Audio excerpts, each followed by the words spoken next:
for our times, and I have a very special guest with me today. Joining me is Avi Lipkin. He's an Israeli politician and founder of the Judeo-Christian Party, the Bible Bloc. He's a specialist in Islamic terrorism, serves as a Mideast correspondent, as an author of several books. He spent over 35 years speaking to church groups worldwide, appeared on major networks, including Fox News. He's also, first time I heard about Avi Lipkin was through Calvary Chapel, Costa Mesa, many years ago with Chuck Smith and also Chuck Missler. And Avi, thank you for joining me today. Always wonderful to have you on the program with me. I'm very pleased. I'm very happy. So, and by the way, everybody, we're going to do a program on his channel TV from Jerusalem coming up in a couple of months. I'll be with Avi in Jerusalem, so be looking for that. I'll keep you updated on that. But I want to get straight into it, Avi, because there's so much to say. First off, let's just start off here. We have a new president. As we look at this, a couple of things. What are some of the positive implications for Israel? We're going to talk about the hostage deal. I'm going to ask you about that, a lot to say. And also the removal of sanctions on Israeli settlers' bank accounts by Trump. But let's just start here, the positive things with Trump, the things that Biden did, and move forward in the relations with Israel. Well, firstly, I have to tell you that my son and I and my grandchildren, all with American passports, we all voted for President Trump 3 times. In other words, when he won the first time, when he lost, well, not when he lost, and then the third time we voted again for him and we won. And Aaron actually sent in like 100 American voters, passports. So, you know, like, there are literally tens of thousands, if not hundreds of thousands of Israelis with American passports, and Aaron was very active in mobilizing their votes for President Trump. I think Trump would have won anyway, but you know, I think after the disaster, the debacle of the second election, which was so close because of all the stuffed ballots, and anyway, let me just say, I cry every time Trump wins. Crying from happiness, because I forgive me for saying silly things, but he's 2 years older than I am, but he grew up in Queens, New York, and my house was in Great Neck, New York. I was like 10-minute drive from his house, and I see so many things that I have in common with President Trump being from New York, but New Yorker that is rational. The Democrats are irrational. The Democrats made one mistake after another, starting with the flight out of Afghanistan, which is completely crazy. I predict America will have to go back into Afghanistan, just as the terrorists of 9/11 had to be taken out by President George W. Bush. In 2001.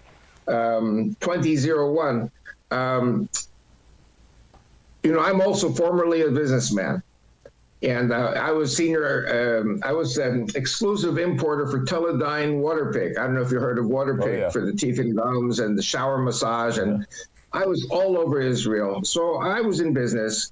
And you know what? If you are good in business, you can be good as a president, because you know what's right, you know what's wrong, you know how to make the deal. You know, I hate to say bad things about Biden, but he didn't do anything in 40 years. And President Trump is the salvation, not because he's a Christian or not a Christian. He's the salvation of the United States because he does things the right way. He's a winner. Mm-hmm. And sometimes, you know, President Trump is a little tough, but, you know, we don't want a wimpo. You know, we want a real tough guy to be president of the United States. And that's good for Israel. Mm-hmm. That's also good for Israel. Mm-hmm. So I'm very excited. I'm very optimistic now. The socialists in Israel say, oh, he's going to be a socialist. He's going to create a Palestinian state, and he's going to force Israel to do all kinds of things just like Biden would. Not true. You know, we watch everything very carefully, but President Trump is doing things the right way. I think we're getting our hostages back now. because they're afraid of President Trump. If any Jew would say what President Trump said, take out 1.5 million Palestinians from Gaza and send them to Indonesia. Everyone, if he were Jewish, everyone was, oh, he's a fascist, he's a Nazi, blah, blah, blah. But as a businessman, President Trump says, Gaza cannot continue to be the way it is. It has to be totally, totally rebuilt. And you have to take out all the population so that it can be rebuilt. You have to take out the Hamas so it can be rebuilt.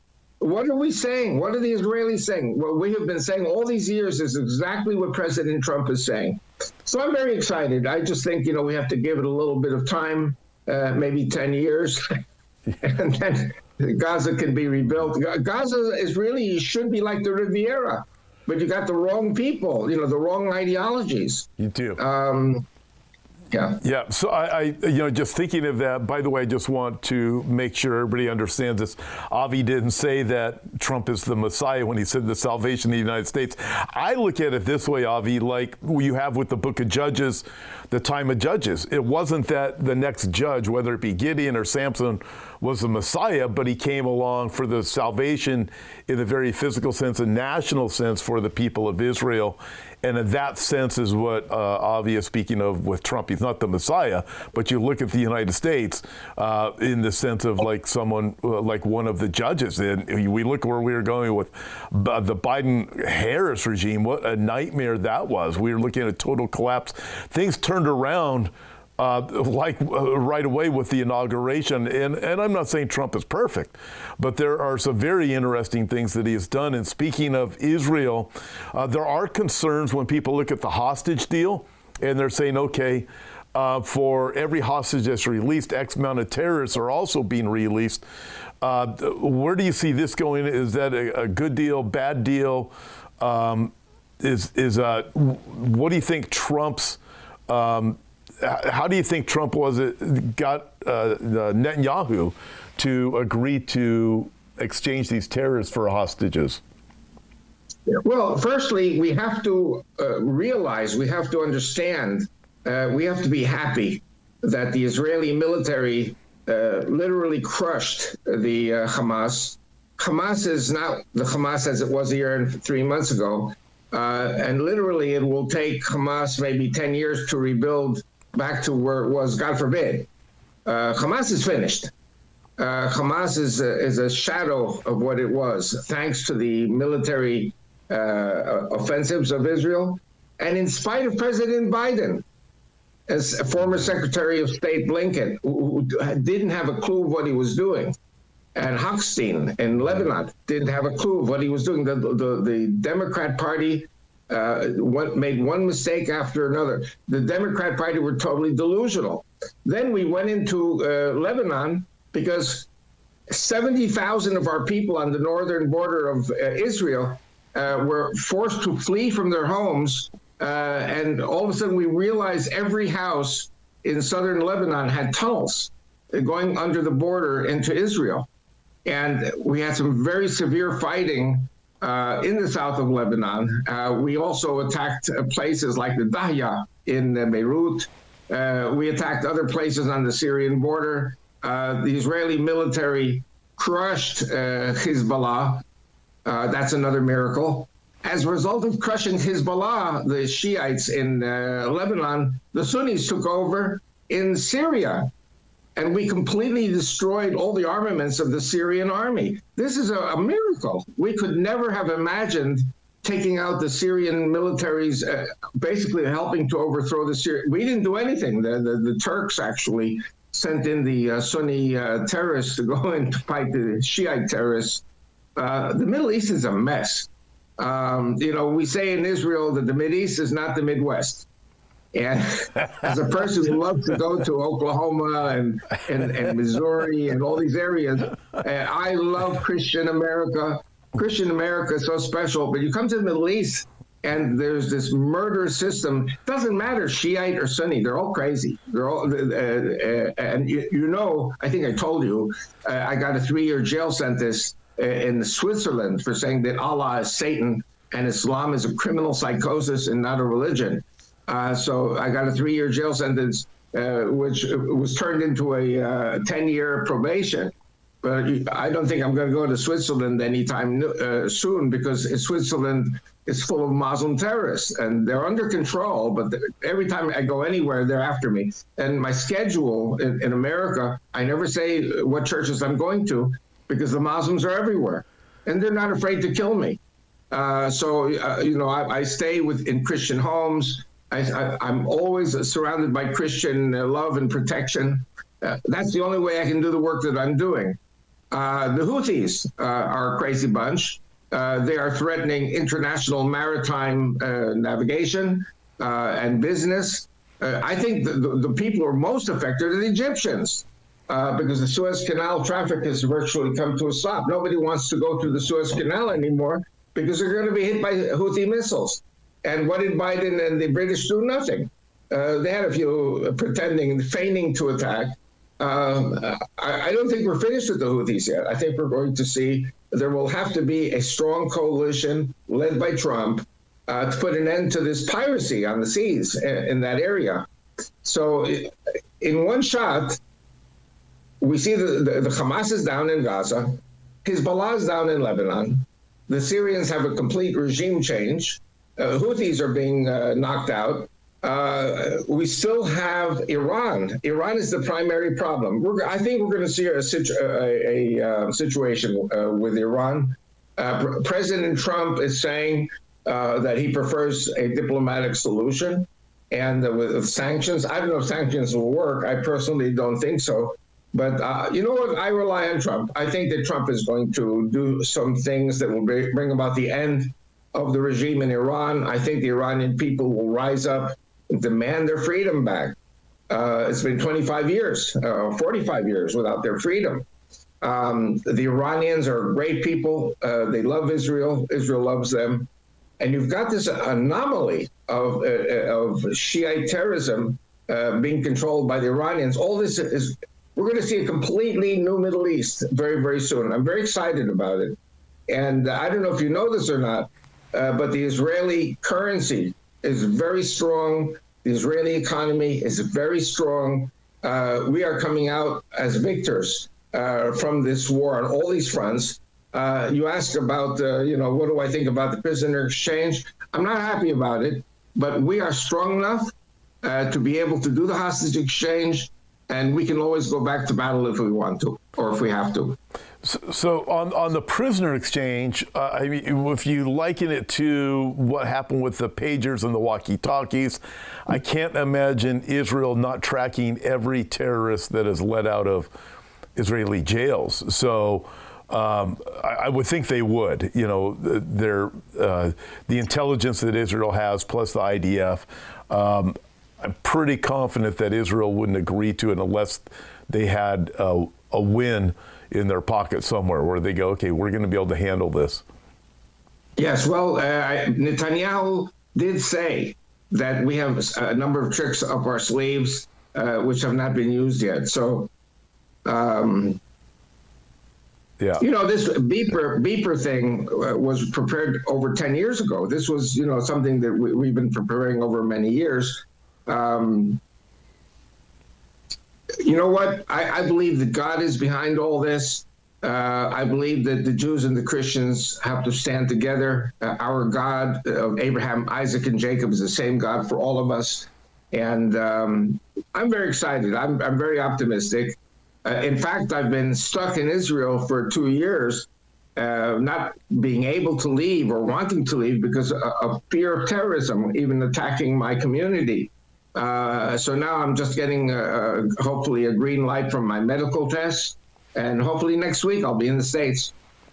So let me ask you this, and I'm going to pray for your favorable medical examination coming up before we're done here.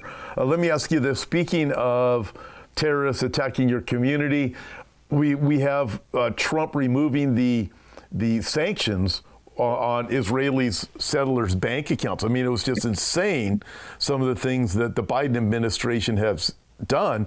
But within both Judea and Samaria, we have, there's terrorists that live within those areas. And just for the record, for anybody watching doesn't understand Judea and Samaria, if you hear the UN talk about the West Bank, that's what they're referring to. They refuse to call it the biblical names. But nevertheless, in those areas, what do you think the effects of removing the sanctions on the bank accounts of Israeli settlers will have? Well, listen, what Biden did, what the Democrats did to our settlers was satanic. The refusal of President Biden and the State Department and Blinken to release the armaments that Israel needed and had paid for. These were not gifts. These were paid for by the Israeli government. We could have won this war many, many months earlier had it not been for the Democrats. We lost hundreds of soldiers because of the Democrats blocking us from completing the mission. All I can say is maybe the re-election of President Trump was enough of a victory to push us across the victory line, the finish line. It's not over yet because Iran is still there. And I'll say something probably for future programs. We have to watch Turkey. We have to watch Egypt. Both of them are preparing for war with Israel. So really? I can go in depth with this. We have to talk about it. Yeah. Well, I know Turkey is. I did not know that about Egypt. So what's going on with Egypt? Egypt is a great country. Egypt is a wonderful country. The problem is that they are arming themselves for a war against an enemy that does not exist. That enemy is Israel. We do not exist as an enemy of Egypt, but Egypt is an enemy of Israel, and they are waiting for a war with Israel when it's the right time for them. There is no reason, there is no justification for all the weapons Egypt is buying. From whom? From the United States. So I'm sure the State Department and the military-industrial complex have their own reasons for supplying Egypt with weaponries. Israel has no interest in a war with Egypt, but Egypt still, remember, Egypt attacked us in our independence in 1948-49. We had a war with them in 56. We had a war with them called the Attrition War from 1968 to 70. We had a war in 73.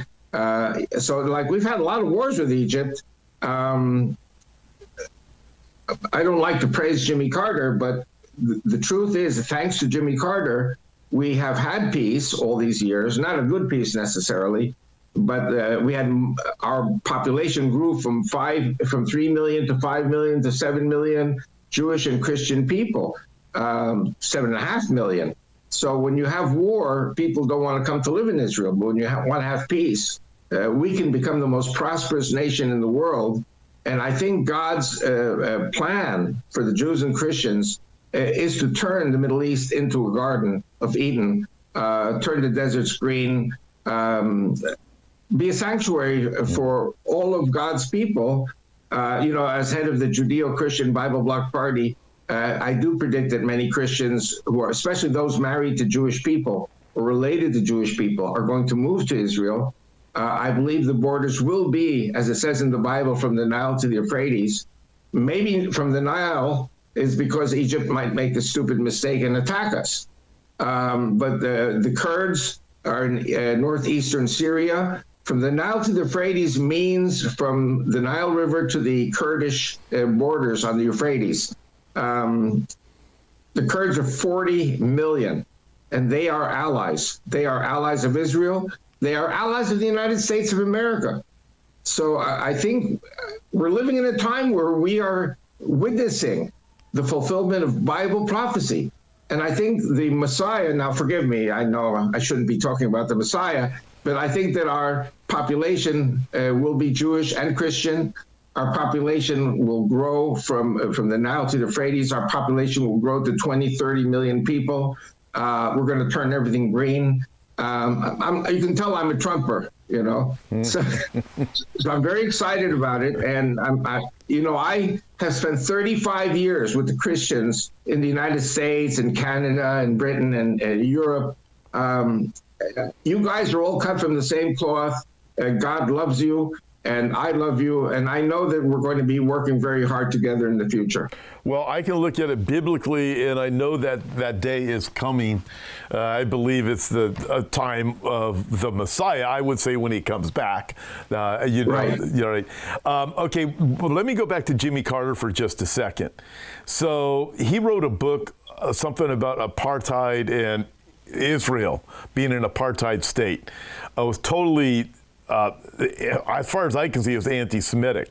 But we constantly hear this talk that Israel is an apartheid state. But that, I mean, it makes absolutely no sense. I go to Israel as often as I possibly can. When you have people that are out there in the media, both on the left and the right here in the Western world, that are saying, hey, you can't go into the West Bank, well, I mean, into Judea and Samaria. They'll say things like the Arabs can't go into Jerusalem. That is absolutely ridiculous. And they'll talk about the oppression of Israel upon the Arab people that are living throughout the land of Israel. However, when you look at it, it's recognized, wait a minute, well, how is it that there's an apartheid state that Israel's in control of, yet the Muslim population just grows by leaps and bounds in the area of Gaza, in the area of Nazareth, wherever they are? If it was really an apartheid state and Israel was really committing a genocide, the facts would be exactly the opposite. What's your argument against Israel being an apartheid state? And by the way, the book that Carter wrote was Palestine, Peace, Not Apartheid, by Jimmy Carter. But you hear these arguments, which to me are just absolutely absurd, because people won't actually look at the facts. Nevertheless, you guys got to deal with it. I'm going to say something outrageous. The only people on the face of the earth who love the Palestinians and the Muslims are the Israeli Jews. We love our Palestinians. We take good care of them. They can live anywhere in Israel, in any Jewish community. Jews cannot live in Ramallah or Nablus or any neighborhood which is Muslim. Any Jew who goes to live or tries to go to live will be killed. So those who are guilty of apartheid are the Muslims, not the Jews. The Jews, you've been in Israel enough times to know that we have Palestinian doctors, Palestinian nurses, lawyers, surgeons, yes, every profession is open to the Muslims. They are totally respected. As long as they don't start a revolution against us and start killing us, which some of them do, but most of them don't. My wife is Egyptian. She speaks Egyptian Arabic. Being married to her 55 years, I've learned my Arabic pretty well. The Palestinians love me when I go. Everyone says, here comes I'm the Egyptian, because I have the Egyptian accent when I speak the Arabic. We get along great with them. The problem is when the insanity of Islam takes over and they come to kill us. By the way, they kill the Jews on Saturday and they kill the Christians on Sunday. And America finally has a president who understands that. So when living in Judea and Samaria, for those who live in these areas, also known as the settlements, which to me are like, it's your land. I mean, why can you not live there? To me, it's absurd. How much fear do Israeli Jews who live in those areas? There's a lot of them. I've been to the area of Shiloh. I can't remember Shiloh, what the city was that we drove through. I think it's a population of 150,000 there. But you have these different areas. The fear of living in those areas, of some kind of uprising, especially over the last year and a half, what's that been like? Well, I have to tell you, I've been here 2 years. Normally, I'm 2 months in the States, 2 months in Israel, 2 months in the States, 2 months in Israel. This has been 2 years that I've been totally at home, to be with my wife, to be in my community. But I had a very direct discussion with the commander of our self-defense in Kedar, where I live. And I don't know if you know this or not, but Kedar is a town which has, I would say, 90% police officers and army officers. Even the women all have guns. And so the head of the security said to me, "Oh, let them bring it on. Let them come. They're going to get a big surprise, the terrorists." So I think that because the Jewish people for 2,000 years in the exile could not have guns or could not have weapons, we were always very afraid, and we had a terrible inferiority complex. But I think today we are a nation of fighters when we have to be fighters. But our hand is always extended in peace to the Palestinians. And I think President Bush is exactly the man who can help us to do that. You mean Trump? President Trump, correct. Yeah, not Bush. Anticipated improvements with the military supplies now with Trump? Well, you heard what happened with the one-ton bombs. You know, there was a lady, very sweet lady. So why did you let them have the 2,000-pound bombs? And he answered her, because they paid for it. You know, the Israelis paid for it. So, and we needed these things. And you know, I have to tell you, the American military and the Israeli militaries march in lockstep. I don't know if you knew that or not. I know that the American military had a problem with the political leadership. And was not free to do whatever it wanted, but actually we march in lockstep with the American military. We are attached to the hip. That's my way of thinking. And I'll say something which you didn't ask, and you probably would never ask, but there is no dual loyalty. Anyone who supports America supports Israel, and anyone who supports Israel supports America.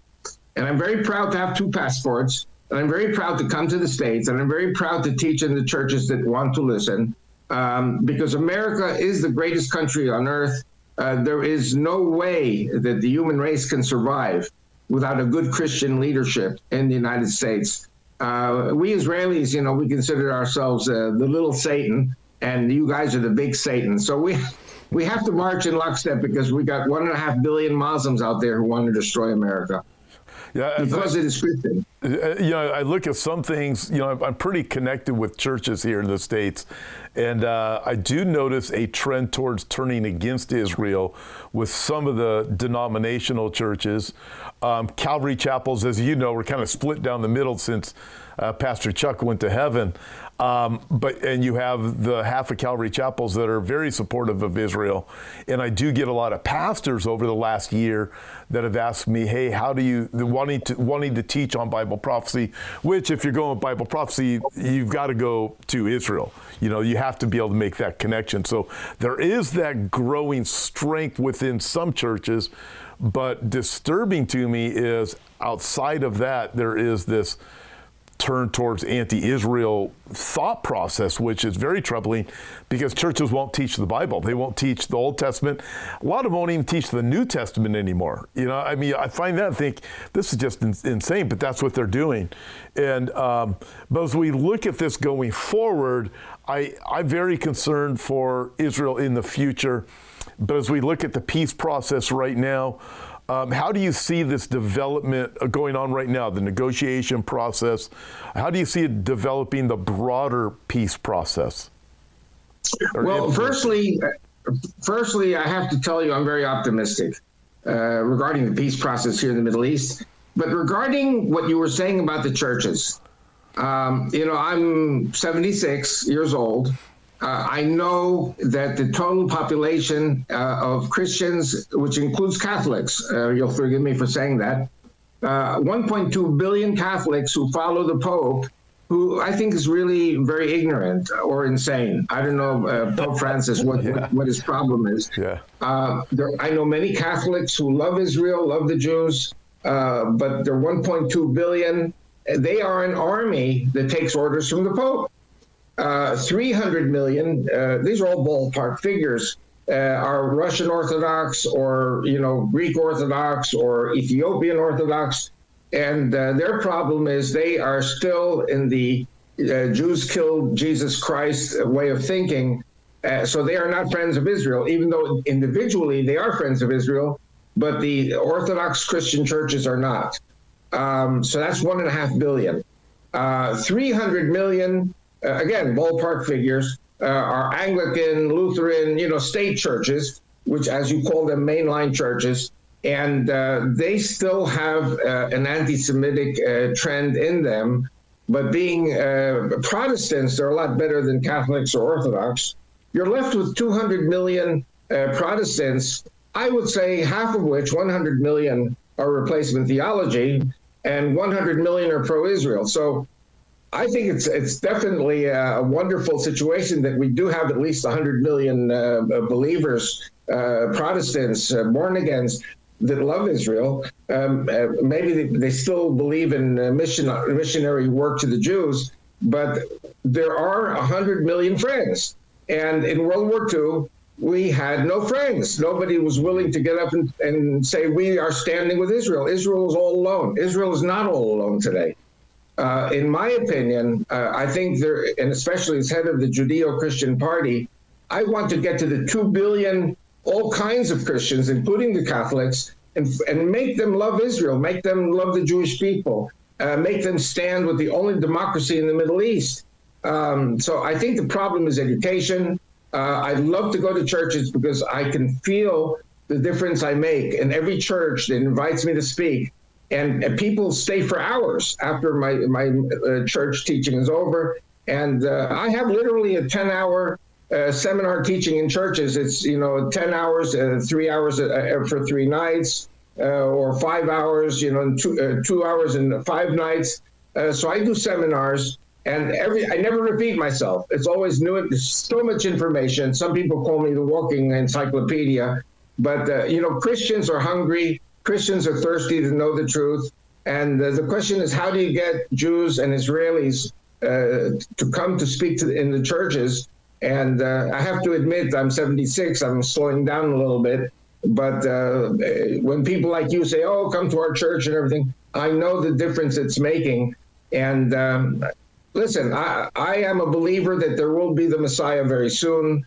Is it the first time? Is it the second time? I think we will just check his hands and feet and see if there are holes. And that's what Jesus said, That's and right. He did say that. He said it to people who believed in him, who didn't recognize Thomas himself. In his and the Israeli approach is that the Israeli airport will send its top official to Mount of Olives up to the Messiah and say, excuse me, sir, is this your first visit to the Holy Land? I used that. So I met with, it was a group in Beverly Hills, California, about 1.5 years ago, and they invited me and my wife to their home for Shabbat lunch because I made a documentary regarding the Holocaust and them being Holocaust survivors, children of Holocaust survivors. So they invited me to their house, and there were 5 rabbis there, the assistant director, Simon Wiesenthal Center, a couple of directors from yeshivas, and their wives were all there. It was a great time. They were Orthodox, and it was one of the best Saturdays I've had. But it came to my turn to speak, Avi, and the person was leading the conversation, because all the rabbis spoke for a few minutes, and said, okay, Pastor Tom, tell us why you made this documentary. And I said, well, let me deal with the elephant in the room first. I said, first of all, I believe Jesus is the Messiah and he's coming back. You believe the Messiah is going to come the first time. And then I quoted what you just said, because Prager said that many times. When you come, have you been here before, or is this your first time?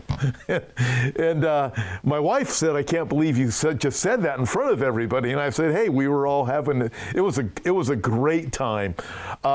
Listen, we only have a few more minutes left. I have another question I want to ask you, and I'm going to pray for you before we're done too. But I want to mention again, everybody, Avi's going to join me in Jerusalem. Avi, I have a tour group coming up in March. I would love it if you popped in for 15 minutes. I'll work it out with your schedule. To talk to the group. I think the tour group would absolutely be over the top to have you spend a few minutes with them if you could do that. But we'll talk about that off the record. Let me ask you this. What are your thoughts? You mentioned Turkey, the role of regional powers, like Turkey and Saudi Arabia in the future of Mideast stability. Given that even Saudi Arabia said, hey, MBS has said, we want to take Gaza, we will bring security there, and we will make sure there's none of these radical Islamist individuals coming out of there.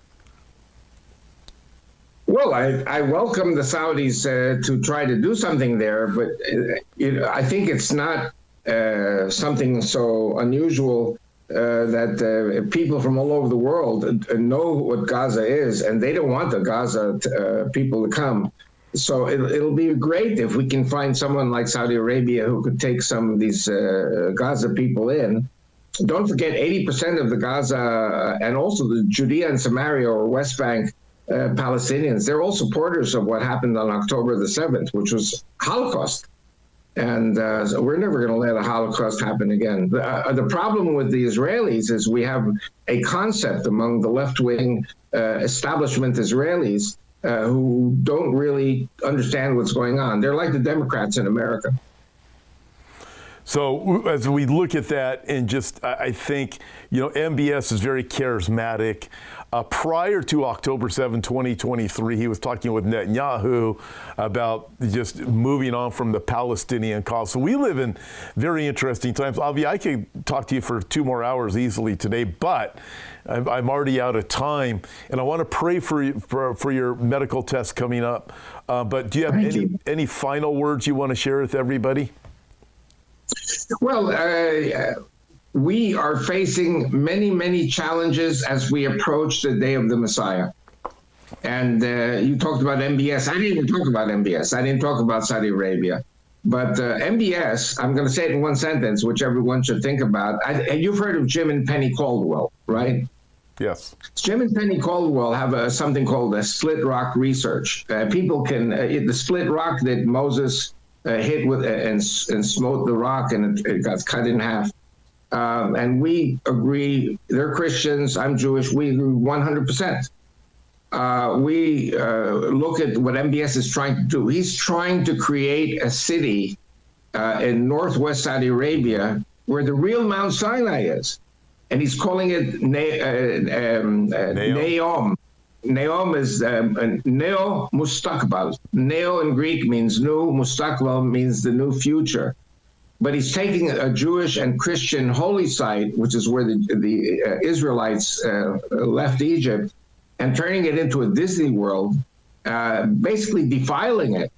And I think that not only is God against it, I think I'm making a crazy guesstimation that the Muslim Brotherhood is going to kill him and his family for defiling the holy Muslim land of Saudi Arabia by allowing Jews and Christians in to see this Mustakbal, this Neo Mustakbal, this new city. I can give at least a 1 to 2 hour lecture in your church about the giant footprints of the Israelites who left Saudi Arabia, came north to Jordan, and came to Israel. Very, very few people, even among the Jews, know about these holy footprints. And the word Aliyah L'Regel in Hebrew, people don't understand it. What it means is Jews going up to the footprints. And these footprints were something which exists in Jordan, they exist in Saudi. It all has to be excavated archaeologically. My son Aaron really is the expert on this. I have no ill will against Saudi Arabia, but we have to be very careful because MBS has an agenda. And the agenda is to strengthen Islam through modernization.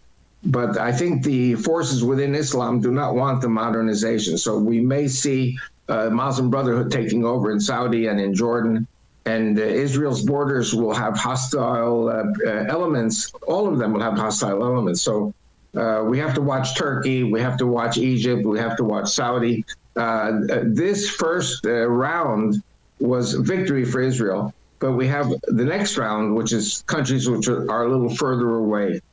But all I can say is my approach is together, we Jews and Christians will absolutely win a smashing way.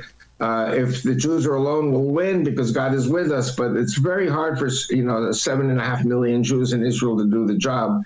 Once a rabbi said to me, if you get, according to your plan, 100 million born-agains to march with Israel, God bless you. That's a very important achievement. That's a big deal. You've mentioned in the past about not just MBS being eliminated, but also the leader in Jordan, I think it was King Hussein, because of everything that you just had shared. You also mentioned, we can talk about this again in the future, Holocaust coming to America, which will cause the relocation of more Jews with their Christian spouses to the areas of Judea and Samaria. Absolutely correct, yes. For the record, I'll also let everybody know this. I am going to put together another Israel tour, and we will visit with Aaron Lipkin, those giant footsteps. So that'll be in the future. That'll be a great trip, Avi. Thank you for just reminding me of that, too. I'd love to have you join us on that. But ask and it will be granted. Seek and ye shall find. Knock and the door will open. I've heard those words before. Let me pray for you, and I look forward to seeing you in March, and it's going to be great. Lord, we thank you for your time today that you have given us with Avi, and we pray for a successful, a favorable test result for Avi with his upcoming medical tests. Lord, we pray for your ministering to him. Continue to use him as you do, and we thank you. May you be glorified in the name of Yeshua HaMashiach. Amen. Thank you. God bless you. God bless you. I hope you don't mind me praying in the name of Jesus, my Messiah. But he was a good Jewish boy. What's the matter with you? It was great having you on today, Avi. God bless you. And I'll be talking to you soon. I'm going to send you a WhatsApp here in just a minute, too. Very good. And also my website is biblicalalliance.com. Totally forgot that. It's been coming up the whole time while we're talking. Everybody will see that. It's in the description. But thank you for mentioning it. I meant to mention it a few times. biblicalalliance.com. Go there. Correct. Check out everything Avi has. You guys are going to be super blessed as you are, I know, when you watch these videos. God bless you, everybody. Thank you. And for those of you going to Israel with me in March, pretty sure you're going to get to see Avi in person, too. God bless you, everybody. Thanks for joining us.